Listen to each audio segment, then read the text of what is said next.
চিতই পিঠা বানানো নিয়ে এত চিন্তা করার কিছুই নেই। তবে এখনো অনেকেই আছে চিতই পিঠা বানাতেই ভয় পায়, হবে কি হবে না। তবে কিছু টিপস আছে যেটা ফলো করলে অবশ্যই ভালো হবে, সেটাই আজকে দেখাবো। তো শুরু করা যাক। আমি একটা বোল নিয়েছি, বোলটা একটু বড়ই নিতে হবে যাতে নাড়াচাড়া করতে সুবিধা হয়। আমি এখানে 2 কাপ চালের গুঁড়া নিয়েছি। এটা সম্ভবত আতপ চালের গুঁড়া। হাফ কাপ ময়দা অ্যাড করছি। 1 টিস্পুন বেকিং পাউডার দিচ্ছি, তবে এটা না থাকলে দেওয়ার দরকার নেই। দিচ্ছি 1 টিস্পুন লবণ। এখন সবগুলো ভালো করে মিক্স করে নিব। পানি অ্যাড করছি 2 কাপ। আমি এখানে নরমাল পানি নিয়েছি। একটা হ্যান্ড উইক্সের সাহায্যে ভালো করে মিক্স করে নিব। আরও অ্যাড করছি 1 কাপ ব্লেন্ডার করা ভাত। এটা অবশ্যই দেওয়ার চেষ্টা করবেন। এটা কম করে হলেও দিবেন। আবারও ভালো করে মিক্স করে নিব। এখন দিচ্ছি হাফ কাপ গরম পানি। পানিটা খুব গরম না, হাতে ছোঁয়া যায় এরকম। ভালো করে 5 মিনিটের মতো মিক্স করে নিব।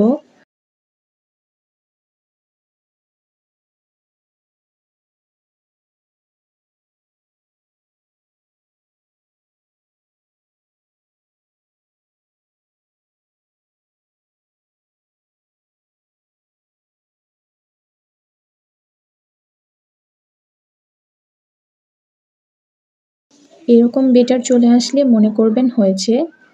এখন রেস্টে রেখে দিব 15 থেকে 20 মিনিটের মতো। এতে করে ভালো করে সেট হবে।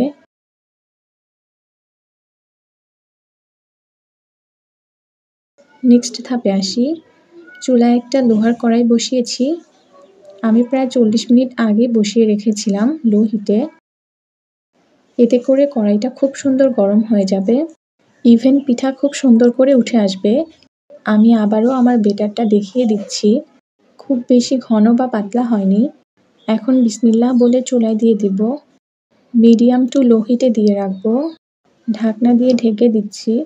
প্রায় 4 থেকে 5 মিনিটের মতো রাখতে হবে। এখন ঢাকনাটা উঠিয়ে ফেলবো। এই তো দেখতেই পারছেন প্রথম পিঠাটাই কেমন ফুলকো এবং সফট হয়েছে। একইভাবে আরও কয়েকটা বানিয়ে দেখাচ্ছি। অবশ্যই পিঠাটা দেওয়ার আগে ভালো করে নেড়েচেড়ে নিবেন।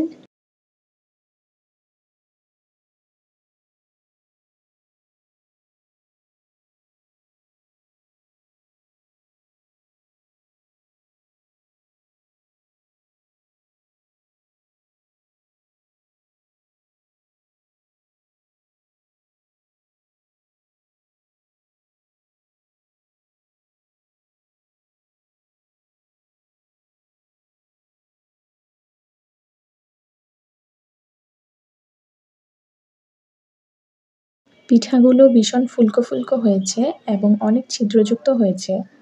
এই পিঠা দিয়ে দুধ চিতইও বানানো যাবে। তো এইভাবে ফুলকো চিতই পিঠা বানানোর জন্য আমার টিপসগুলো ফলো করতে পারেন। আশা করছি ভালো একটা রেজাল্ট পাবেন।